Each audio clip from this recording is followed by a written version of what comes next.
아무도 주목하지 않던 화면 하나가 세계 지질학계를 뒤집어 놓았습니다. 일본 기상청은 침묵했고 미국 지질조사국은 당혹감을 감추지 못했죠. 태평양 연안 전체를 뒤흔들 수 있었던 위기, 그 누구도 알아채지 못한 작지만 확실한 경고음이었습니다. 놀랍게도 이 거대한 재앙을 막아낸 건 최첨단 장비도 막대한 예산도 아니었습니다. 그것은 파주 작은 관측센터에서 매일 퇴근 후에 홀로 남아 그것을 확인하던 단 한 명의 분석관이었습니다. 도대체 그 화면에는 무엇이 보였을까요? 그 명암의 차이 속에는 6주 동안 혼자 침묵하며 데이터를 쌓아가던 어느 이름 없는 관측자의 처절한 고민이 배어 있습니다. 지금부터 아무도 믿지 않던 대한민국의 위성이 일본을 구한 그날 밤의 비밀을 공개합니다. 좋아요와 댓글로 대한민국을 응원해주세요. 구독은 힘이 됩니다. 저는 17년째 위성 영상을 관찰하고 있습니다. 처음에 제가 접한 건 광학 위성 자료였고 나중에는 레이더 영상도 다루게 됐죠. 지표면의 변화를 찾아내고 기록하고 보고하는 게 제 일입니다. 산사태가 일어난 지역, 해안선이 바뀐 곳, 지진으로 갈라진 땅. 저는 그런 것들을 화면 속에서 봅니다. 하지만 제가 관찰한 것들이 곧바로 중요한 결정을 내리지는 못합니다. 저희 한국센터에서 작성하는 보고서는 대부분 참고 자료로 분류됩니다. 실제 판단은 미국 지질조사국이나 일본 기상청의 분석을 따라가죠. 그게 국제관측체계의 구조예요. 저희는 열심히 자료를 모아도 그 자료들은 미국과 일본이 그들의 방법으로 해석을 합니다. 3월 중순에 일본 동북부 해역에서 규모 7.6의 강지진이 발생했어요. 쓰나미도 왔었죠. 당시 센터에서는 며칠 동안 긴급 모니터링을 진행했습니다. 광학위성으로 해안 피해를 확인하고 파도 경로를 추적했어요. 하지만 일본 기상청이 공식 보고서를 발표하자 저희가 했던 작업은 대부분 없던 일로 정리됐습니다. 언론도 더 이상 다루지 않았고 조직 내부에서도 다른 업무로 넘어갔어요. 4월이 되자 센터에서는 새로운 분기 계획이 시작됐습니다. 저는 동남아시아 지역 산사태 위험 분석과 한반도 주변 해저 지형 모니터링을 맡았어요. 일본 해역은 이제 관심 목록에서 사라졌죠. 이미 끝난 일이었으니까요. 4월 둘째 주 목요일 오후 4시쯤이었을 거예요. 센터 내부 시스템에 자동 알림이 떴습니다. 정기 업로드 완료 안내였죠. 아리랑치로 관측 데이터 패키지였어요. 동남아 지역, 서해안, 그리고 일본 동북부 해역이 포함되어 있었습니다. 저는 목록을 훑어봤어요. 동남아 쪽 자료는 제가 당장 검토해야 할 것들이었죠. 일본 해역은 그냥 정기 촬영 스케줄에 따라 들어온 거였습니다. 누가 요청한 것도 아니고 분석 대상도 아니었어요. 그냥 자동으로 찍혀서 들어온 자료였죠. 저는 동남아 자료부터 열었습니다. 필리핀 북부 지역의 지형 변화를 확인하고 몇 군데 표시를 했어요. 보고서에 들어갈 내용이었죠. 1시간쯤 작업하고 나니 오후 5시가 넘었습니다. 동료 몇 명이 퇴근 인사를 하고 나갔어요. 저는 물을 마시러 갔다 왔습니다. 자리에 앉아서 모니터를 보다가 데이터 목록으로 돌아갔어요. 일본 해역 파일이 눈에 들어왔죠.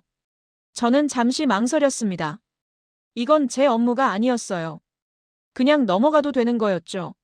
하지만 파일을 열었습니다. 별 이유는 없었어요. 그냥 열어본 거였죠. 화면에 2개의 영상이 나타났습니다. 왼쪽은 지진 발생 사흘 전, 오른쪽은 2주 후의 일본 동북부 해역이었어요. 합성 개구레이더 영상이라 색감은 없었습니다. 명암과 질감으로만 지형이 표현됐죠. 육지는 밝게, 바다는 어둡게, 해저 지형은 수면 아래의 굴곡으로 나타났어요. 저는 해안선부터 확인했습니다.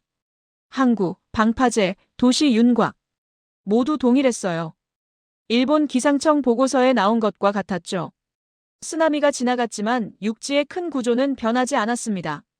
시선을 바다 쪽으로 옮겼어요. 수면은 레이더 영상에서 어두운 면으로 나타납니다.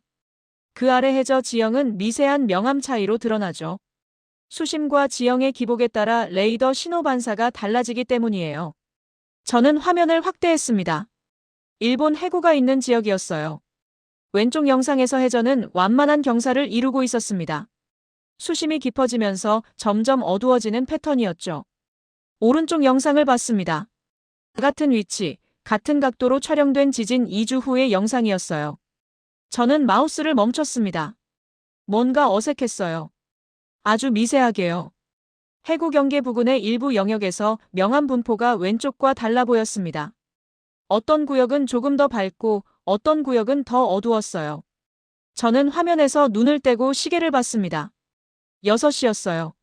센터에는 몇 명 안 남아 있었죠. 저는 다시 영상을 봤습니다. 착각일 수도 있었어요. 레이더 영상은 촬영 조건에 따라 차이가 생길 수 있거든요. 위성 궤도, 관측 각도, 해수면 상태 다 영향을 줍니다. 그래도 뭔가 신경 쓰였어요. 저는 분석 도구를 열었습니다. 두 영상의 동일 지점 몇 군데를 선택해서 명암 값을 비교했어요. 수치로 확인하고 싶었죠. 결과가 나왔습니다. 해구 경계 부근 6개 지점에서 명암 값이 왼쪽과 달랐어요. 변화폭은 작았지만 일관된 방향이 보였습니다. 무작위가 아니었죠. 저는 자리에 기대어 천장을 봤어요. 명암이 변했다는 건 해저 표면 상태가 달라졌다는 뜻이에요. 레이더 신호 반사 방식이 바뀐 거죠. 하지만 그게 뭘 의미하는지는 알 수 없었습니다. 저는 과거 데이터를 검색했어요. 같은 해역의 이전 관측 기록이 필요했습니다. 시스템에서 작년 같은 시기에 촬영된 영상을 찾았죠. 작년 영상과 올해 지진 전 영상을 비교했어요. 거의 동일했습니다. 명암 분포, 패턴 모두 일치했죠. 그러니까 지난 1년 동안은 안정적이었다는 뜻이에요. 그런데 지진 후 영상은 달랐습니다. 저는 화면을 끄고 물을 마셨어요. 이게 뭘 의미하는지 판단할 수 없었습니다. 일시적 현상일 수도 있었어요. 지진 직후 해저 퇴적물이 흩어지면서 생긴 변화일 수도 있었죠. 시간이 지나면 원래대로 돌아갈지도 몰랐습니다. 하지만 패턴이 일관적이라는 게 걸렸어요. 무작위가 아니었습니다. 저는 영상을 저장했어요. 그리고 간단한 메모를 작성했죠. 관측 일시, 위치, 비교 대상, 확인된 차이. 해석은 쓰지 않았어요. 그냥 보이는 것만 기록했습니다. 다음 날 아침 출근해서 센터장에게 보고할까 고민했습니다. 하지만 망설여졌어요. 이건 확정된 게 아무것도 없었죠. 명암이 변했다는 것, 그것뿐이었습니다. 그게 무엇을 의미하는지 알 수 없었어요. 더군다나 일본 기상청은 이미 상황 종료를 공식 발표한 상태였죠. 제가 본 건 그냥 오차일 수도 있었습니다. 저는 일단 더 지켜보기로 했어요. 아리랑치로는 2주 후 다시 이 해역을 지나갈 예정이었습니다. 그때 촬영된 자료와 비교하면 더 확실해질 거였죠. 그날 오후, 저는 평소처럼 업무를 했습니다. 필리핀 분석 보고서를 작성하고 인도네시아 화산 데이터를 검토했어요. 하지만 머릿속 한 구석에서는 계속 일본 해역이 떠올랐습니다. 어젯밤 본 그 영상, 이전과 다른 명암. 2주가 지났습니다. 새로운 데이터가 들어왔어요. 저는 퇴근 시간 이후에 조용히 파일을 열었습니다. 세 시점의 영상을 나란히 놓았어요. 지진 전, 지진 2주 후, 그리고 4주 후. 화면을 천천히 비교했습니다. 명암 차이는 여전히 남아 있었어요. 그리고 일부 구역에서는 변화가 더 뚜렷해졌죠. 이전에는 미세했던 차이가 이제는 명확하게 구분될 정도였습니다. 저는 분석 도구로 같은 지점들을 다시 측정했어요. 수치는 지난번과 비슷했지만 약간 더 벌어진 구역도 있었습니다. 변화가 고정된 게 아니라 진행 중일 가능성이 보였어요. 저는 자리에 기대어 화면을 봤습니다. 이제 더 이상 착각이나 오차라고 할 수 없었죠. 3번의 관측에서 일관되게 나타난 차이였습니다. 해저 지형이 지진 이전과 같지 않다는 걸 부정할 수 없었어요. 하지만 이게 무엇을 의미하는지는 여전히 알 수 없었습니다. 해저가 변했다는 것, 그 사실만 확인됐을 뿐이에요. 그게 위험한 건지 일시적인 건지 어떤 결과로 이어질지는 아무도 몰랐죠. 저는 모니터를 끄고 창문 쪽을 봤습니다. 4월 밤하늘에는 별이 보였어요. 저 위 어딘가에서 아리랑치로가 지구를 돌고 있을 거였습니다. 일본 해안에서는 여전히 일상이 이어지고 있을 거예요. 사람들은 복구된 항구에서 일하고 아이들은 학교에 가고 어선들은 바다로 나갔죠. 파도는 이미 지나갔고 더 이상 경보도 없었어요. 일본 기상청도 미국 지질조사국도 상황 종료를 확인한 상태였습니다. 하지만 바다 밑은 이전과 같지 않았습니다. 그건 이제 관측된 사실이었어요. 해석되지 않은, 판단되지 않은, 단지 다르다는 것만 확인된 사실. 저는 파일을 닫고 자리에서 일어났습니다. 집으로 가야 했어요. 내일도 할 일이 있었죠. 하지만 질문은 남아 있었습니다. 같지 않다는 것이 무엇을 의미하는지, 그리고 이 화면을 본 사람이 저 혼자뿐이라는 사실이 괜찮은 건지. 그 답은 아직 나오지 않았습니다. 다음 날 아침, 저는 평소보다 일찍 출근했습니다. 센터에는 아직 사람이 많지 않았어요. 저는 자리에 앉아 컴퓨터를 켰습니다. 어젯밤 저장해둔 파일이 그대로 있었죠. 3시점의 영상을 다시 열었어요. 지진 전, 2주 후, 4주 후. 명암 차이는 여전히 똑같이 보였습니다. 측정값도 확인했어요. 변화는 유지되고 있었죠. 일부 구역은 오히려 더 뚜렷해진 것처럼 보였습니다. 저는 메모 파일을 열었어요. 관측 일시, 좌표, 수치 변화, 패턴 방향. 제가 쓴 건 그것뿐이었습니다. 해석이나 판단은 없었죠. 그냥 확인된 사실만 기록되어 있었어요. 이걸 보고해야 하는지 판단이 서지 않았습니다. 센터장에게 보고하면 어떻게 될까요? 센터장은 제 자료를 보고 위로 올릴 겁니다. 국토부, 기상청, 어쩌면 청와대까지요. 그러면 누군가는 이게 무슨 의미인지 물어볼 거예요. 위험한 건지 아니면 그냥 일시적 현상인지요. 저는 그 질문에 답할 수 없었습니다. 명암이 변했다는 건 알지만 그게 무엇을 의미하는지는 몰랐어요. 위험하다고 말할 근거도 없고 안전하다고 말할 근거도 없었죠. 더 큰 문제는 따로 있었습니다. 일본 기상청과 미국 지질조사국은 이미 상황 종료를 공식 발표한 상태예요. 저희가 뭔가 다른 걸 발견했다고 보고하면 그쪽에서는 어떻게 받아들일까요? 한국의 작은 관측센터가 미국과 일본의 공식 판단과 다른 의견을 낸다는 거잖아요.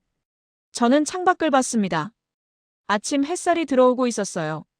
동료들이 하나둘씩 출근하기 시작했죠. 김 대리가 자리에 앉으면서 인사했어요. 저도 고개를 끄덕였습니다. 김 대리는 컴퓨터를 켜고 업무를 시작했죠. 평범한 목요일 아침이었습니다. 저는 다시 화면으로 돌아왔어요. 영상 속 명암 차이를 응시했습니다. 이게 정말 의미 있는 변화일까요? 아니면 제가 너무 깊게 파고든 걸까요? 레이더 영상은 해석이 까다로워요. 같은 데이터를 놓고도 전문가마다 다르게 볼 수 있죠. 만약 제가 틀렸다면 어떻게 될까요? 센터의 신뢰도가 떨어질 겁니다. 국제 관측 체계에서 한국의 자료는 이미 참고 수준으로 분류돼요. 거기서 신뢰도까지 떨어지면 앞으로 저희 보고서는 아무도 안 볼 거예요. 그건 센터 전체의 문제가 되죠. 저는 파일을 닫았습니다. 일단 보류하기로 했어요. 좀 더 확실해질 때까지요. 오전 10시쯤 센터장이 회의실로 들어오라고 했습니다. 정기 업무 브리핑이었어요. 팀원 전체가 모였죠. 각자 담당 지역의 현황을 보고하는 자리였습니다. 제 차례가 됐어요. 저는 준비한 자료를 띄웠습니다. 필리핀 북부 지역 산사태 위험도 분석이었죠. 몇 군데 주의 구역을 표시하고 모니터링 강화가 필요하다고 말했습니다. 센터장이 고개를 끄덕였어요. 회의가 끝날 무렵 센터장이 물었습니다. 일본 해역은 어떤가요? 정기 관측 자료 들어온 거 있죠? 저는 잠시 망설였어요. 그리고 대답했습니다. 네, 들어왔습니다. 해안 피해는 일본 기상청 보고와 일치하고 특이사항은 없습니다. 센터장이 알겠다고 했어요. 그럼 그쪽은 정리된 거로 하죠. 저는 고개를 끄덕였습니다. 회의실을 나왔어요. 복도를 걸으면서 가슴이 답답했습니다. 특이사항 없다고 말한 건 거짓은 아니었어요. 명암 차이가 특이사항인지 아직 확정할 수 없었으니까요. 하지만 완전한 진실도 아니었죠. 자리로 돌아와서 모니터를 켰습니다. 일본 해역 영상이 여전히 저장되어 있었어요. 저는 화면을 응시했습니다. 이걸 그냥 넘겨도 되는 걸까요? 오후 내내 다른 업무를 했어요. 인도네시아 화산 데이터를 정리하고 베트남 지역 보고서를 작성했습니다. 하지만 머릿속에서는 계속 일본 해역이 떠올랐어요. 변한 명암, 일관된 패턴, 진행 중일 수도 있는 변화. 퇴근 시간이 됐습니다. 동료들이 하나씩 자리를 떠났어요. 저는 남아 있었습니다. 조용해진 센터에서 다시 파일을 열었어요. 이번엔 더 넓은 범위를 확인했습니다. 해구 전체를 포함하는 영역으로 화면을 조정했죠. 변화는 특정 구간에 집중되어 있었어요. 약 30km 구간이었습니다. 나머지는 동일했죠. 저는 국제 지진 데이터베이스를 검색했어요. 최근 한 달간 이 해역에서 발생한 지진 기록을 찾았습니다. 규모 7.3 본진 이후로 여진이 몇 차례 있었어요. 규모 4.5에서 5.2 사이였죠. 미국 지질조사국은 이 정도 여진은 정상 범위라고 평가했습니다. 하지만 제가 본 명암 변화는 본진 직후부터 나타났어요. 여진과는 관계없이 일관되게 진행되고 있었죠. 그게 뭘 의미하는지는 여전히 알 수 없었습니다. 저는 해외 논문 데이터베이스를 뒤졌어요. 해저 지형 변화와 레이더 영상 해석에 관한 논문들이었죠. 몇 편을 읽었습니다. 대부분은 화산 활동이나 해저 산사태에 관한 내용이었어요. 지진 후 해저 변화를 다룬 논문도 있었지만 제가 본 것과 정확히 일치하는 사례는 없었습니다. 시계를 봤어요. 밤 10시였습니다. 저는 자료를 정리하고 컴퓨터를 껐어요. 집으로 가야 했죠. 하지만 질문은 계속 남아 있었습니다. 이게 정말 의미 있는 변화인지 아니면 제가 과민하게 반응하는 건지. 다음 날도 그 다음 날도 비슷했어요. 낮에는 평소 업무를 하고 저녁에는 일본 해역 데이터를 확인했습니다. 변화는 여전히 유지되고 있었어요. 새로운 관측 자료가 더 들어오기 전까지는 더 이상 확인할 게 없었죠.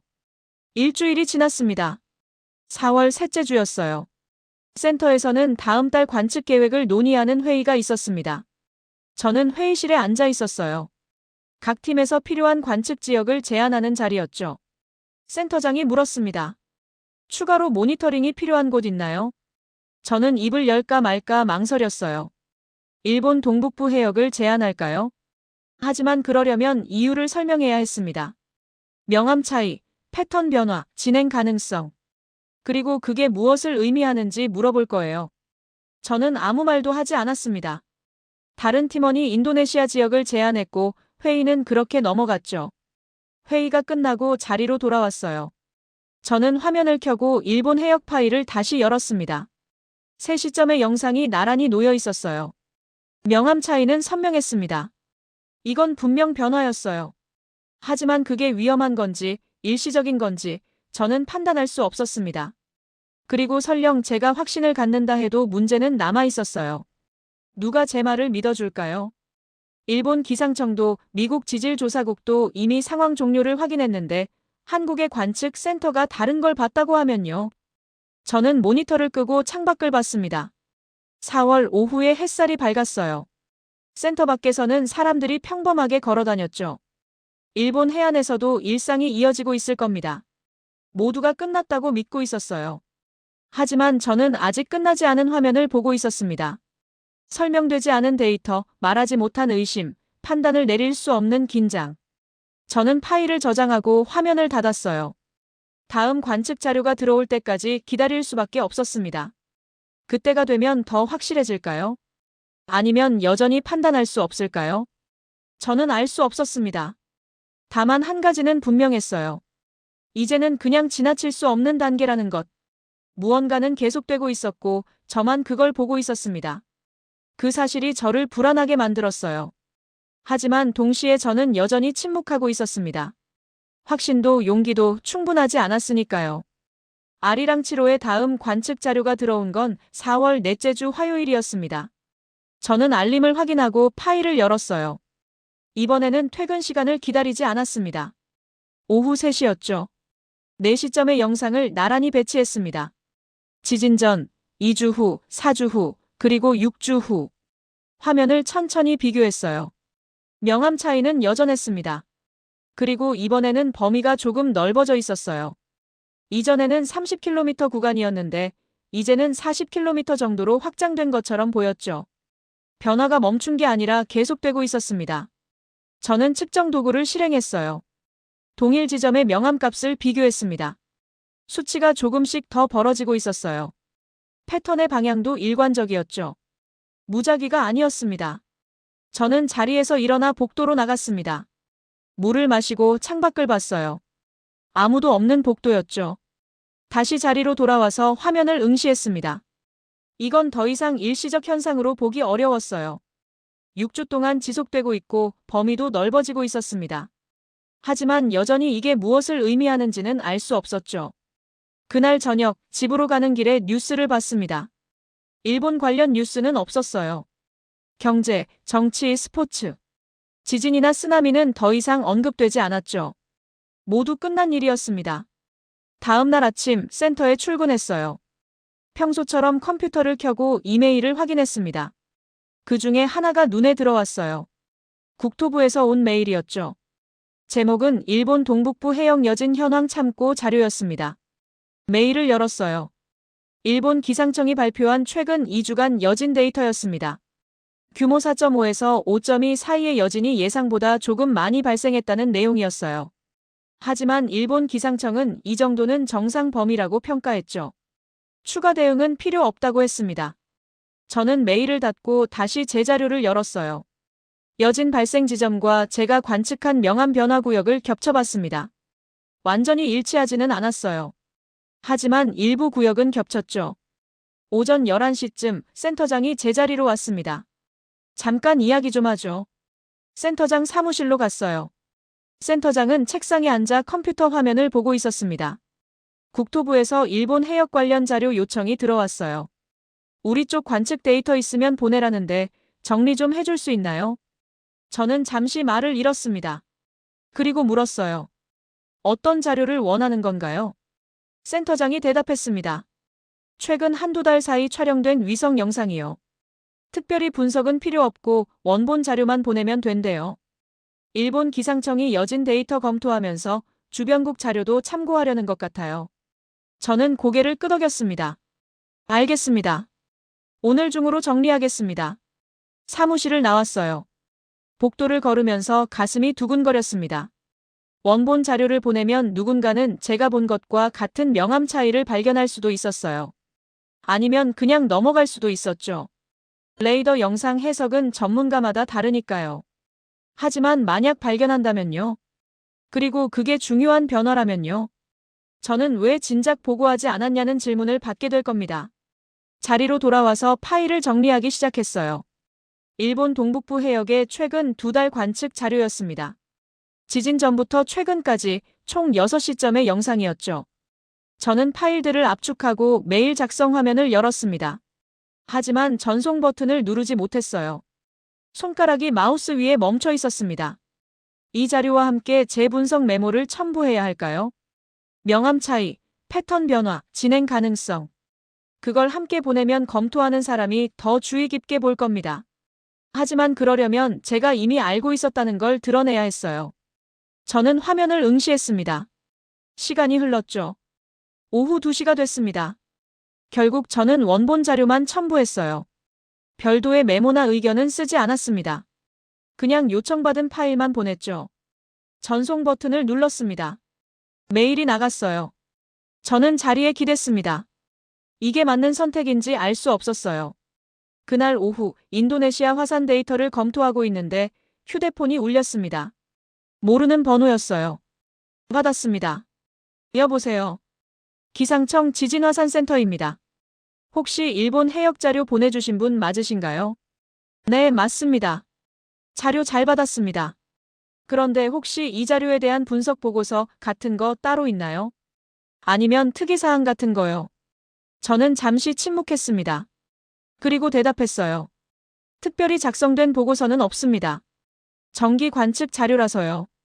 아, 그렇군요. 알겠습니다. 혹시 나중에 추가로 필요한 게 있으면 연락드리겠습니다. 전화가 끊어졌어요. 저는 휴대폰을 내려놓고 천장을 봤습니다. 특이사항이 있냐고 물었을 때 저는 없다고 대답했어요. 정확히는 거짓이 아니었죠. 보고서로 작성된 특이사항은 없었으니까요. 하지만 진실도 아니었습니다. 저는 화면으로 돌아왔어요. 일본 해역 영상이 여전히 열려 있었습니다. 명암 차이는 선명했어요. 이건 분명 변화였습니다. 하지만 저는 여전히 그 의미를 확정할 수 없었어요. 4월 마지막 주 금요일 센터 전체 회의가 있었습니다. 월말 결산이었죠. 각 팀의 업무 보고와 다음 달 계획을 공유하는 자리였어요. 회의 중간쯤 센터장이 말했습니다. 국토부랑 기상청에서 일본 해역 관련해서 계속 자료 요청이 들어오고 있어요. 여진이 예상보다 좀 많이 발생하고 있다고 하더라고요. 일본 기상청은 정상 범위라고 하는데 우리도 일단 모니터링은 계속하는 게 좋겠어요. 팀원들이 고개를 끄덕였습니다. 저도 고개를 끄덕였어요. 센터장이 저를 봤습니다. 일본 해역 자료는 계속 확인하고 있죠. 네, 확인하고 있습니다. 뭔가 특이한 거 보이면 바로 말해주세요. 알겠습니다. 회의가 끝났어요. 저는 자리로 돌아왔습니다. 특이한 거 보이면 말하라는 지시였죠. 하지만 저는 이미 6주 전부터 특이한 걸 보고 있었습니다. 다만 말하지 않았을 뿐이에요. 그날 밤 집에서 뉴스를 봤습니다. 일본 관련 보도가 하나 나왔어요. 도쿄 주재 특파원 리포트였죠. 최근 일본 동북부 지역에서 여진이 조금 증가했지만 일본 정부는 안전에 문제 없다고 발표했다는 내용이었습니다. 주민들은 일상으로 복귀했고 관광객도 다시 늘어나고 있다고 했어요. 저는 텔레비전을 끄고 창밖을 봤습니다. 4월 밤이었어요. 별이 보였죠. 바다 밑에서는 뭔가 계속되고 있었습니다. 명암이 변하고 패턴이 움직이고 범위가 넓어지고 있었어요.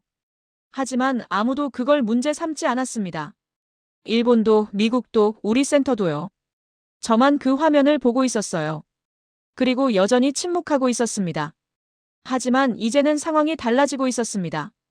국토부가 자료를 요청했고 기상청이 전화를 했고 센터장이 모니터링 지시를 내렸어요. 저의 침묵은 이제 개인의 판단이 아니라 조직의 공백이 되고 있었습니다. 다음 주면 5월이었어요. 새로운 관측 자료가 또 들어올 겁니다. 그때도 변화가 계속되고 있다면요? 그때도 저는 침묵할 수 있을까요? 저는 알 수 없었습니다. 다만 한 가지는 분명했어요. 더 이상 혼자만의 문제가 아니라는 것. 선택의 순간이 다가오고 있었습니다. 말해야 할까요? 아니면 여전히 기다려야 할까요? 확신이 없는 상태에서 보고하는 게 맞는 걸까요? 아니면 확신이 생길 때까지 침묵하는 게 책임 있는 태도일까요? 저는 그 답을 찾지 못했습니다. 하지만 시간은 계속 흐르고 있었고 바다 밑의 변화도 계속되고 있었어요. 그리고 다음번에는 더 이상 피할 수 없을 것 같았습니다. 5월 첫째 주 월요일 아침, 저는 센터장 사무실 앞에 서 있었습니다. 손에는 USB 하나가 들려 있었어요. 지난 2달간의 관측 자료와 제가 작성한 분석 메모가 담겨 있었죠. 노크를 했습니다. 들어오라는 소리가 들렸어요. 문을 열고 들어갔습니다. 센터장이 책상에서 고개를 들었어요. 무슨 일인가요? 저는 USB를 책상 위에 놓았습니다. 일본 동북부 해역 관련해서 보고드릴 게 있습니다. 센터장이 USB를 보더니 저를 봤어요. 뭔가요? 저는 천천히 설명했습니다. 지진 이후 해저 지형의 레이더 신호 반사 패턴이 이전과 다릅니다. 3월부터 지금까지 일관되게 나타나고 있고 범위도 조금씩 넓어지고 있어요. 이게 무엇을 의미하는지는 확정할 수 없지만 기록은 해두는 게 맞다고 판단했습니다. 센터장이 USB를 집어들었어요. 언제부터 알고 있었나요? 4월 초부터입니다. 왜 진작 보고하지 않았죠? 저는 잠시 침묵했습니다. 그리고 대답했어요. 확신이 없었습니다. 지금도 확신은 없어요. 다만 더 이상 개인 판단으로 남겨둘 수 없다고 생각했습니다. 센터장이 고개를 끄덕였어요. 알겠습니다. 검토하고 위에 보고하겠습니다. 저는 사무실을 나왔습니다. 복도를 걸으면서 가슴이 텅 빈 것 같았어요. 안도나 후회가 아니었습니다. 그냥 공백이었죠. 그날 오후 센터장이 국토부에 보고했다는 연락이 왔어요. 국토부는 기상청과 공유하겠다고 했고 추가 검토가 필요하다고 했습니다. 당장 대응이 필요한 상황은 아니지만 모니터링은 강화하겠다는 답변이었죠. 저는 자리에 앉아 있었습니다. 특별히 달라진 건 없었어요. 경보도 없고 회의도 없고 긴급 대응도 없었습니다. 그냥 검토 대상 목록에 하나가 추가됐을 뿐이었죠. 이틀 후 기상청에서 전화가 왔습니다. 지진화산센터였어요. 자료 검토했는데 명암 차이가 확인되긴 하지만 이게 즉각적 위험을 의미하는지는 판단하기 어렵다고 했습니다. 일본 기상청과 미국 지질조사국에도 공유했는데 그쪽에서도 추가 관측이 필요하다는 입장이라고 했어요. 저는 전화를 끊고 창밖을 봤습니다. 5월의 하늘은 맑았어요. 다음 주 아리랑 7호에 새로운 데이터가 들어왔습니다. 저는 파일을 열었어요. 명암 차이는 여전히 유지되고 있었습니다. 범위는 더 이상 넓어지지 않았지만 사라지지도 않았어요. 저는 분석 결과를 정리해서 센터장에게 보고했습니다. 센터장은 국토부에 전달하겠다고 했죠. 이제는 정기보고 체계 안에 들어간 사안이었습니다. 5월 중순, 일본 기상청이 공식 발표를 했어요. 동북부 해역의 여진 활동이 예상보다 길어지고 있지만 현재까지 추가 위험 징후는 없다는 내용이었습니다. 다만 모니터링은 계속하겠다고 했죠. 한국과 미국의 관측 자료도 참고하고 있다고 덧붙였어요. 저희 센터의 데이터가 공식적으로 언급된 건 아니었습니다. 그냥 참고 자료 중 하나였죠. 하지만 적어도 무시되지는 않았어요. 센터에서는 일본 해역 모니터링이 정기 업무에 추가됐습니다. 저뿐만 아니라 다른 팀원들도 돌아가면서 확인하게 됐어요. 이제는 혼자만 보는 화면이 아니었습니다. 어느 날 오후, 김 대리가 제자리로 왔어요. 이거 봐야 할까요? 화면을 가리켰습니다. 일본 해역 영상이었죠. 저는 고개를 끄덕였습니다. 같은 지점을 지난번과 비교해 보세요. 명암값 측정하고요. 김 대리가 자리로 돌아갔어요. 저는 다시 제 화면으로 돌아왔습니다. 이제는 절차가 됐어요. 개인의 의심이 아니라 조직의 관측이 된 거죠. 5월이 지나고 6월이 왔습니다. 명암 차이는 여전히 유지됐어요. 큰 변화는 없었습니다. 일본 해역은 조용했죠. 여진도 줄어들었고 언론도 더 이상 다루지 않았어요. 하지만 관측은 계속됐습니다. 아리랑치로는 정기적으로 이 해역을 지나갔고 데이터는 쌓였어요. 저희는 그걸 기록했습니다. 해석하거나 판단하지 않고 그냥 기록했죠. 6월 마지막 주 국제지진학회에서 논문이 하나 발표됐습니다. 일본 동북부 해역의 지진 후 해저 변화에 관한 연구였어요. 미국 연구팀이 작성한 거였죠. 논문에는 한국의 합성개구레이더 위성 자료도 인용돼 있었습니다. 참고 문헌 목록에 저희 센터 이름이 있었어요. 센터장이 그 논문을 출력해서 제게 줬습니다. 수고했어요. 저는 논문을 받아들었습니다. 특별히 기쁘거나 뿌듯하지는 않았어요. 그냥 기록이 남았다는 사실만 확인했죠. 7월 어느 날 저는 평소처럼 위성 영상을 확인하고 있었습니다. 일본 해역이었어요. 명암 차이는 여전했습니다. 하지만 이제는 익숙해진 화면이었죠. 창밖을 봤어요. 여름 오후였습니다. 센터 밖에서는 사람들이 걸어 다녔고 차들이 지나갔어요. 일본 해안에서도 일상이 이어지고 있을 겁니다. 바다는 조용했고 사람들은 안전했어요. 바다 밑이 이전과 같지 않다는 건 여전히 사실이었습니다. 하지만 그게 무엇을 의미하는지는 아직도 알 수 없었어요. 위험일 수도 있고 아닐 수도 있었죠. 시간이 지나면 알게 될지도 모르고 영영 모를 수도 있었습니다. 저는 모니터를 끄고 자리에서 일어났습니다. 퇴근 시간이었어요. 집으로 가는 길에 하늘을 봤습니다. 7월 저녁 하늘에는 별이 보였어요. 저 위 어딘가에서 아리랑치로가지 굴을 돌고 있을 거였습니다. 보이지 않는 것을 보는 눈이었죠. 저는 그 눈 중 하나였습니다. 17년 동안 화면을 보고 기록하고 때로는 말하지 못한 채 혼자 지켜보던 사람. 이번에는 말했고 기록됐고 공유됐어요. 세상이 크게 달라진 건 아니었습니다. 위기가 확정된 것도 해소된 것도 아니었죠. 다만 보지 못했던 것이 이제는 기록되기 시작했다는 것. 그게 달라진 전부였습니다. 그리고 저는 그걸로 충분하다고 생각했어요. 제가 할 수 있는 일은 보는 것, 기록하는 것, 필요할 때 말하는 것이었으니까요. 판단하고 결정하는 건 다른 사람들의 몫이었습니다. 저는 집에 도착해서 문을 열었습니다. 평범한 7월 저녁이었어요. 내일도 센터에 출근할 거고 화면을 볼 거고 기록할 겁니다. 일본 해역도 동남아시아도 한반도 주변도요. 관측은 끝나지 않았습니다. 그리고 저는 여전히 그 일을 하고 있었어요. 보이지 않는 것을 보고 기록하고 때로는 말하는 사람으로서요. 그게 제 역할이었고 앞으로도 그럴 겁니다.